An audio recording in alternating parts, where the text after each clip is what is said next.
Three sharp raps that echoed through my apartment with unsettling precision. I wasn't expecting anyone, and deliveries didn't come this late to my building on Riverside Avenue. I muted the TV and listened. Another three knocks, identical in timing and intensity to the first. Whoever was out there was patient, methodical. I approached my front door quietly, bare feet silent on the hardwood floor. The hallway light was motion activated, so it should have turned on when someone approached my door. But I could see the gap under the door was dark. Another knock. Three raps, perfectly spaced. I leaned toward the peephole and pressed my eye against the small lens. The fisheye view showed my hallway in dim emergency lighting, and standing directly in front of my door was a figure. But they weren't facing away from me, as someone knocking should be.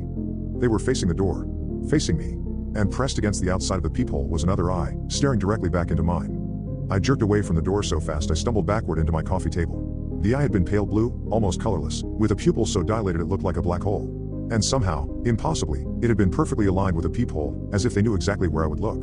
The knocking stopped. I stood frozen in my living room, heart hammering against my ribs. The silence stretched on for several minutes before I worked up the courage to look again. This time, the hallway was empty. I checked the locks, deadbolt engaged, chain secured. I waited another hour before convincing myself it had been some kind of optical illusion. Maybe the person had been holding something reflective, creating the appearance of an eye looking back. But I couldn't shake the image of that pale, dilated pupil staring directly into mine. The next night, it happened again. Same time, 11:47 p.m. Three knocks, then silence. This time, I didn't approach the door immediately. I waited, listening for footsteps or voices in the hallway. Nothing. After 5 minutes, I crept to the peephole.